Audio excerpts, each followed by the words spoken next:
6 yang telah berkekuatan hukum tetap sebagai wujud pelaksanaan prinsip negara hukum dan mekanisme pengawasan yudisial terhadap tindakan upaya paksa. Oleh karena itu, termohon tidak lagi memperdebatkan amar putusan yang telah menyatakan tindakan penangkapan dan penahanan terhadap pemohon tidak sah. Namun demikian, penghormatan terhadap putusan tersebut tidak serta-merta berarti bahwa setiap tuntutan dan kerugian yang diajukan berdasarkan putusan tersebut harus dikabulkan.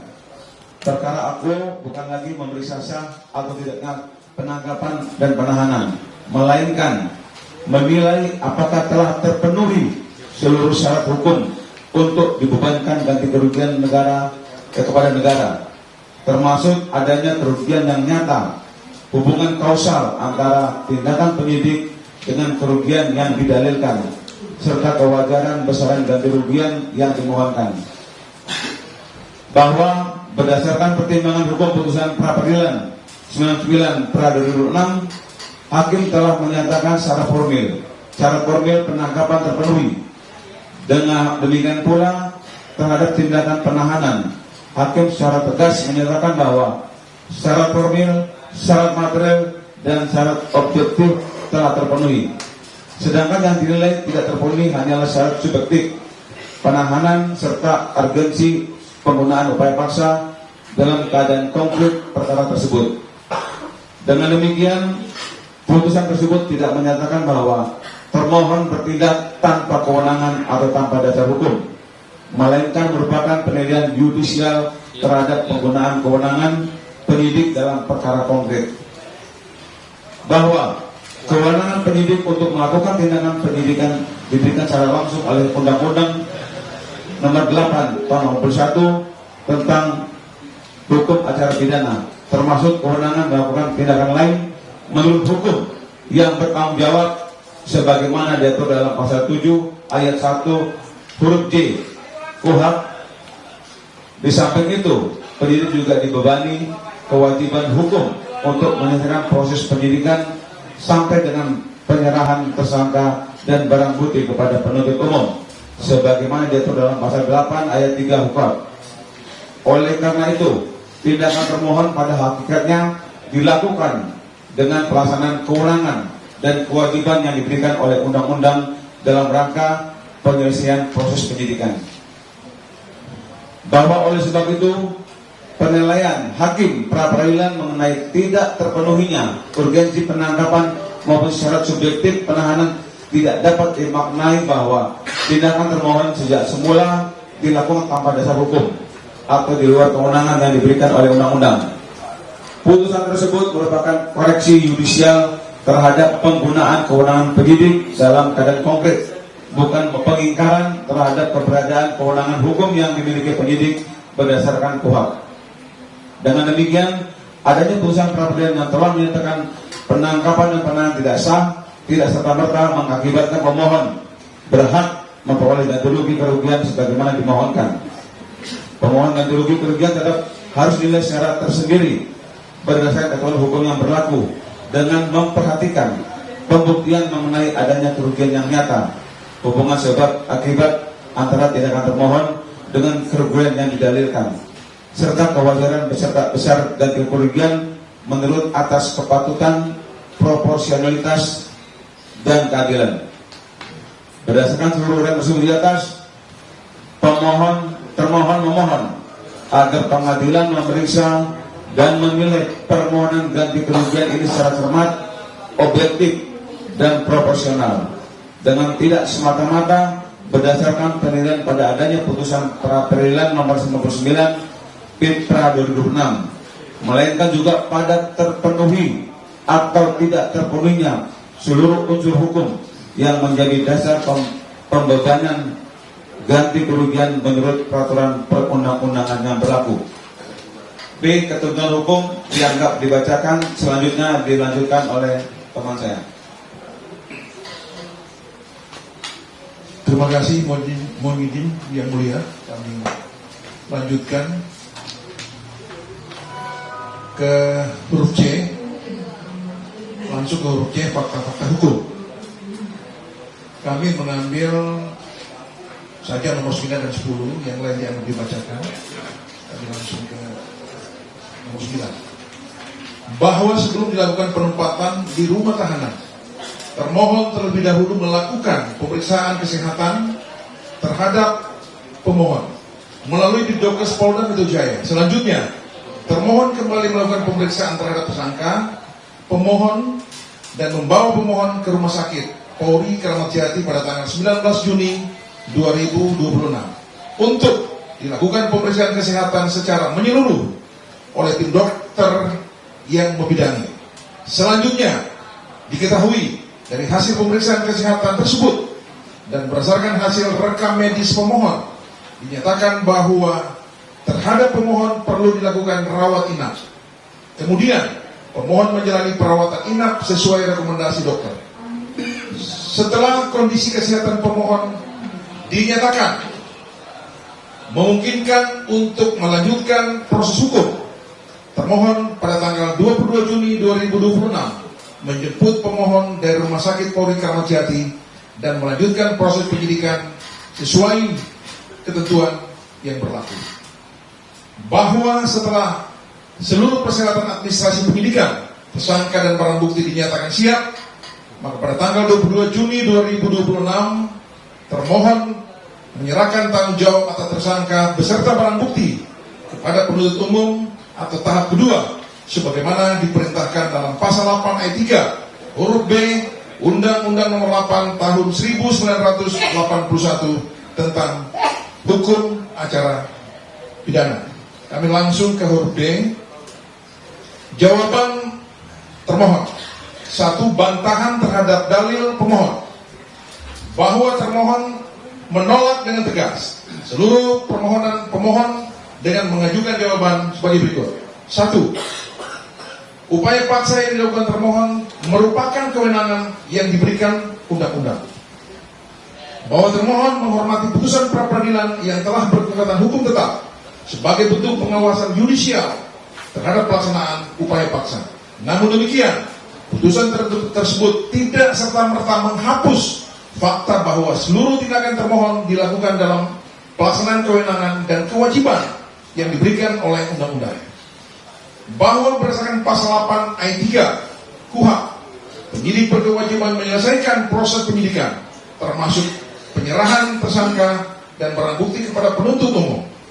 Dalam pelaksanaan kewajiban tersebut, pasal 7 ayat 1 huruf J KUHP memberikan kewenangan kepada penyidik untuk melakukan tindakan lain menurut hukum yang bertanggung jawab sebagai bentuk diskresi dalam penyelenggaraan penyidikan sepanjang tetap dilaksanakan sesuai ketentuan hukum acara pidana. Bahwa dalam perkara akuo, penggunaan upaya paksa dilakukan dalam rangka pelaksanaan kewajiban penyidikan menuju tahap kedua dengan tetap berpedoman pada kewenangan yang diberikan KUHP. Putusan pra-peradilan tidak menyatakan termohon bertindak tanpa kewenangan atau tanpa dasar hukum, melainkan hanya menilai bahwa penggunaan kewenangan tersebut dalam perkara konkret tidak memenuhi pertimbangan mengenai urgensi penangkapan dan syarat subjektif penahanan. Oleh karena itu, putusan pra-peradilan tersebut tidak serta-merta membuktikan telah terpenuhinya unsur tanpa alasan yang sah berdasarkan undang-undang sebagaimana dimaksud dalam pasal 173 ayat 1 Undang-Undang Nomor 20 Tahun 2025 tentang KUHP. Dengan demikian, tuntutan ganti kerugian yang diajukan pemohon tidak dapat dikabulkan secara otomatis dan tetap harus dibuktikan berdasarkan ketentuan hukum yang berlaku. 2. Tuntutan ganti kerugian pemohon tidak beralasan menurut hukum bahwa tuntutan ganti kerugian sebesar 206 juta rupiah yang diajukan pemohon tidak mempunyai dasar hukum dan dasar pembuktian yang memadai.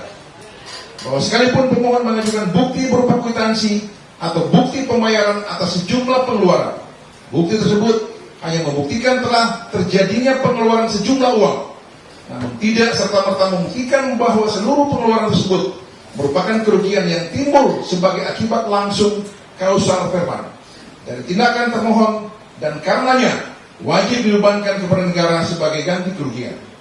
Bahwa setiap komponen kerugian yang dijadikan pemohon tetap harus dibuktikan mempunyai hubungan sebab akibat yang langsung dengan tindakan termohon serta memenuhi unsur kewajaran dan kepatutan. Terlebih lagi, tuntutan kerugian imaterial sebesar 100 juta rupiah hanya didasarkan pada penilaian sepihak pemohon tanpa ukuran yang objektif dan terukur. Bahwa selain itu, besaran tuntutan ganti kerugian yang diajukan pemohon juga tidak sejalan dengan ketentuan pasal 9 Peraturan Pemerintah Nomor 92 Tahun 2015. Pemohon tidak pernah menelitikan maupun membuktikan mengalami luka berat, cacat atau meninggal dunia sebagaimana dimaksud dalam pasal 9 ayat 2 dan ayat 3, sehingga tuntutan ganti kerugian yang diajukan tidak mempunyai dasar untuk dikabulkan sebagaimana dimohonkan. Oleh karena itu, tuntutan ganti kerugian pemohon tidak beralasan menurut hukum dan patut ditolak. 3. Dalil kerugian imaterial. Pemohon tidak mempunyai dasar hukum dan pembuktian yang memadai bahwa dalil pemohon mengenai adanya serangan terhadap kehormatan, beban psikologis, rasa cemas, stigma sosial, maupun kerusakan reputasi akibat pemberitaan media pada hakikatnya hanya merupakan orang yang sepihak yang belum membuktikan bahwa seluruh keadaan tersebut merupakan akibat langsung atau kausal verbal dan tindakan termohon yang dipermasalahkan dalam perkara akuo. Bahwa tekanan psikologis, perhatian publik maupun pemberitaan media tidak semata-mata dapat dibebankan sebagai akibat hukum dari tindakan termohon. Terlebih pemohon telah berstatus sebagai tersangka sebelum dilakukan penangkapan dan penahanan, sehingga berbagai konsekuensi sosial maupun pemberitaan yang timbul tidak dapat secara otomatis dihubungkan sebagai akibat langsung dari tindakan yang dipersoalkan dalam permohonan ini. Bahwa dari pemohon yang mendasarkan besarnya kerugian imaterial pada statusnya sebagai tokoh publik, mantan menteri dan mantan anggota DPR RI juga tidak mempunyai dasar hukum, KUHP maupun Peraturan Pemerintah Nomor 92 Tahun 2015 tidak menjadikan kedudukan, jabatan, reputasi atau popularitas seseorang sebagai parameter untuk menentukan besarnya ganti kerugian. Penentuan ganti kerugian harus didasarkan pada pembuktian yang objektif mengenai adanya kerugian yang mempunyai hubungan sebab akibat secara langsung dengan tindakan yang dipermasalahkan, bukan pada status sosial pemohon. Bahwa psikologi sebagai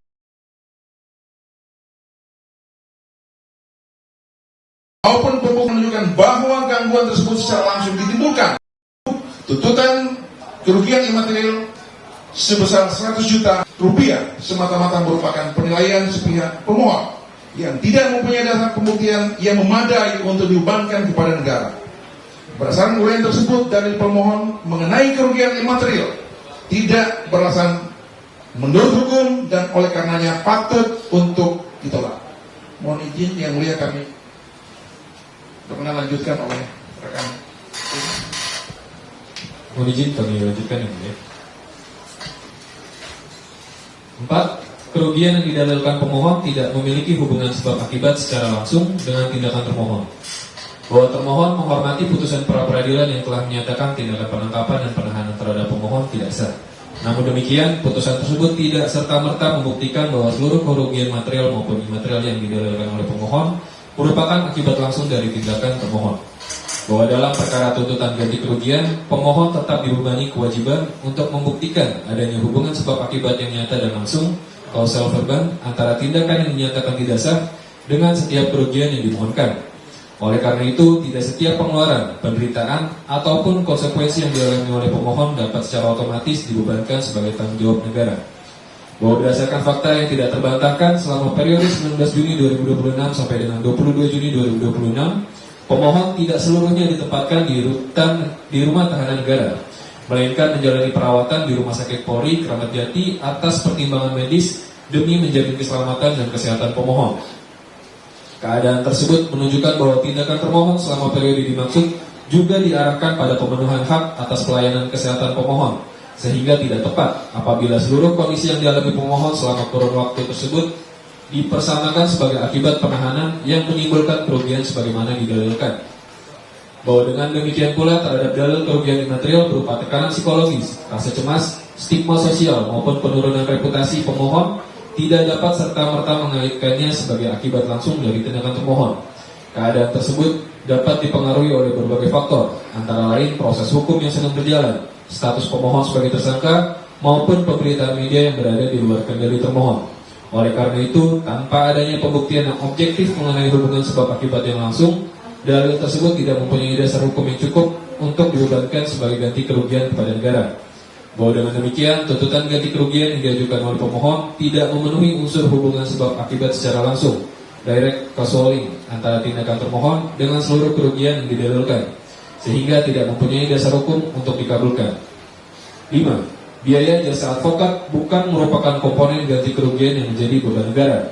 Bahwa KUHP maupun peraturan pemerintah nomor 92 tahun 2015 tidak menempatkan biaya jasa advokat sebagai komponen ganti kerugian yang menjadi beban negara dalam mekanisme tuntutan ganti kerugian akibat tindakan upaya paksa.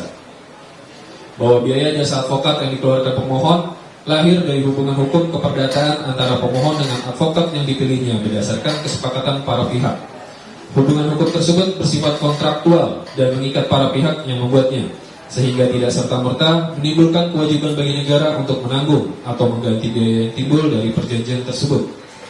Bahwa keputusan pemohon menggunakan jasa advokat tertentu beserta besaran honorarium yang disepakati merupakan pilihan hukum pemohon sendiri. Oleh karena itu, biaya yang timbul dari hubungan kontraktual tersebut tidak mempunyai hubungan sebab akibat secara langsung dengan tindakan termohon, melainkan merupakan konsekuensi dari perikatan perdata yang dibuat secara sukarela oleh pemohon. Bahwa dengan demikian, tuntutan penggantian biaya jasa advokat tidak mempunyai dasar hukum untuk dibebankan kepada negara dalam perkara akuo dan oleh karenanya patut untuk ditolak. 6.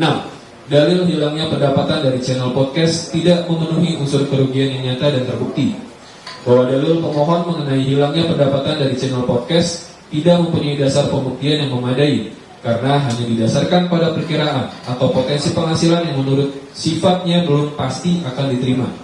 Bahwa pendapatan yang berasal dari platform digital, termasuk channel podcast, bukan merupakan pendapatan yang bersifat tetap atau pasti, melainkan bergantung pada berbagai faktor, antara lain jumlah penayangan atau views, tingkat interaksi atau engagement, algoritma platform, nilai iklan, kerjasama komersial, serta faktor lainnya yang berubah-ubah setiap waktu. Oleh karena itu, besarnya pendapatan dari channel podcast tidak dapat diasumsikan sebagai penghasilan yang secara pasti akan diperoleh. Bahwa oleh karena itu, untuk dapat dijadikan dasar tuntutan ganti kerugian, pemohon wajib membuktikan bahwa terdapat penghasilan yang telah pasti menjadi haknya dan tidak diperoleh sebagai akibat langsung dari tindakan termohon. Pembuktian tersebut tidak cukup dengan hanya menunjukkan estimasi, proyeksi, atau perhitungan sepihak mengenai potensi pendapatan yang mungkin diperoleh apabila konten tetap dipublikasikan. Bahwa selain itu, permohon juga wajib membuktikan adanya hubungan sebab akibat kausal verbal yang langsung antara tindakan termohon dengan hilangnya pendapatan yang didalilkan. Mengingat penghasilan dari platform digital dipengaruhi oleh berbagai faktor yang berada di luar kendali termohon, maka tidak dapat serta-merta disimpulkan bahwa setiap potensi penurunan pendapatan merupakan akibat langsung dari tindakan termohon. Dengan demikian, dalil pemohon mengenai hilangnya pendapatan dari channel podcast tidak memenuhi unsur kerugian yang nyata, pasti, dan mempunyai hubungan sebab akibat secara langsung dengan tindakan termohon, sehingga tidak mempunyai dasar hukum untuk dijadikan dasar penetapan ganti kerugian dalam perkara akuo. 7. Permohonan pemohon tidak sesuai dengan ruang lingkup ganti kerugian menurut KUHP. Bahwa sebelum dilakukan pelimpahan tersangka dan barang bukti, berkas perkara akuo telah dinyatakan lengkap atau P21 oleh penuntut umum pada Kejaksaan Tinggi Daerah Khusus Jakarta. Dengan demikian, termohon mempunyai kewajiban hukum untuk menyerahkan tanggung jawab atas tersangka dan barang bukti kepada penuntut umum, sebagaimana diatur dalam pasal 8 ayat 3 huruf B Undang-Undang Nomor 8 Tahun 1981 tentang Hukum Acara Pidana. Bahwa dalam melaksanakan kewajiban tersebut, Termohon bertindak berdasarkan kewenangan yang diberikan oleh Pasal 7 Ayat 1 huruf J, Junto Pasal 8 Ayat 3 huruf B, Undang-Undang Nomor 8 Tahun 1981 tentang KUHP. Oleh karena itu, tindakan termohon dilakukan dalam rangka pelaksanaan tugas dan kewajiban penyidikan yang diberikan oleh undang-undang, guna memastikan pelimpahan tersangka dan barang bukti kepada penuntut umum dapat terlaksana secara tertib, aman, dan bertanggung jawab. Bahwa termohon menghormati putusan pra peradilan yang telah menyatakan tindakan penangkapan dan penahanan terhadap pemohon tidak sah. Namun demikian, pertimbangan hukum tersebut tidak dapat dimaknai bahwa termohon bertindak tanpa kewenangan atau tanpa dasar hukum. Putusan akuo pada pokoknya merupakan penilaian hakim terhadap terpenuhinya syarat urgensi dan alasan subjektif dilakukan upaya paksa, sedangkan kewenangan penyidik untuk melaksanakan tugas penyidikan serta kewajiban melakukan pelimpahan tersangka dan barang bukti tetap bersumber pada ketentuan undang-undang. Oleh karena itu tidak tepat apabila pemohon mendalilkan seolah-olah tindakan termohon merupakan tindakan yang dilakukan tanpa alasan yang sah berdasarkan undang-undang sebagaimana dimaksud dalam pasal 173 ayat 1 Undang-Undang Nomor 20 Tahun 2025 tentang KUHP. Penilaian hakim mengenai tidak terpenuhinya syarat tertentu dalam pelaksanaan upaya paksa tidak menghapus adanya dasar kewenangan hukum yang dimiliki termohon dalam menjalankan fungsi penyidikan dan memenuhi kewajiban pelimpahan perkara kepada penuntut umum. Mohon izin untuk selanjutnya dilanjutkan rekan kami.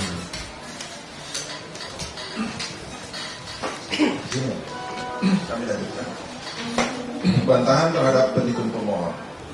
Bahwa termohon menolak seluruh petitum yang diajukan oleh pemohon karena tidak didukung dasar hukum dan pembuktian yang memadai sebagaimana dipersyaratkan dalam mekanisme tuntutan ganti kerugian berdasarkan Kitab Undang-Undang Hukum Acara Pidana. Bahwa putusan pra peradilan yang telah memperoleh kekuatan hukum tetap tidak serta-merta melahirkan hak bagi pemohon untuk memperoleh ganti kerugian dalam jumlah sebagaimana dimohonkan. Dalam perkara akuo, pemohon tetap berkewajiban membuktikan adanya hubungan sebab akibat atau kausal verbal antara tindakan termohon dengan kerugian yang didalilkan serta membuktikan bahwa setiap komponen kerugian yang dimohonkan benar-benar nyata, wajar, dan dapat dipertanggungjawabkan secara. Oleh karena itu termohon memohon kepada Yang Mulia Hakim yang memeriksa dan mengadili perkara akuo agar menjatuhkan putusan sebagai berikut: menolak permohonan ganti kerugian pemohon untuk seluruhnya, menyatakan pemohon tidak dapat membuktikan bahwa kerugian material sebesar 600 juta mempunyai hubungan sebab akibat yang langsung dengan tindakan termohon serta tidak didukung alat bukti yang memadai menurut hukum. 3. Menyatakan tuntutan ganti kerugian immaterial 100 juta tidak didukung dasar pembuktian yang objektif dan tidak termasuk komponen ganti kerugian yang diatur secara limitatif dalam Undang-Undang Hukum Acara Pidana maupun Peraturan Pemerintahan Nomor 2 Tahun 2015. Menolak tuntutan pemohon untuk selain dan selebihnya membebankan biaya perkara kepada negara sesuai ketentuan peraturan perundang-undangan. Dalam petitum termohon berdasarkan seluruh ini hanya membantah gitu. Iya, sama. Sama. Iya, tidak usah diulangi lagi karena sama antara petitum saudara dengan siap. Atau apabila Hakim Yang Mulia Tunggal pra peradilan yang memeriksa dan mengadili perkara akuo berpendapat lain, mohon putusan yang seadil-adilnya ex akuo et bono. Kuasa hukum termohon ditandatangani. Terima kasih. baik. Apa kuasa pemohon merasa perlu menanggapi lagi?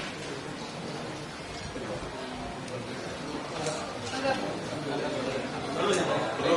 Kami beri waktu sampai pukul 1 siang ya. Sidang seskor kita bersidang kembali. Tapi kemungkinan tidak di ruangan ini ya, di ruang utama atau di ruang utama atau ruang parkir. Sini, kami mohon yang mulia kalau ini jam 1 dan usaha hakim tadi Bisa jam 2 ya, paling lambat jam 2 ya, kita bertemu lagi. Ada yang mau disampaikan? Sudah selesai dan. Diskors ya Pak?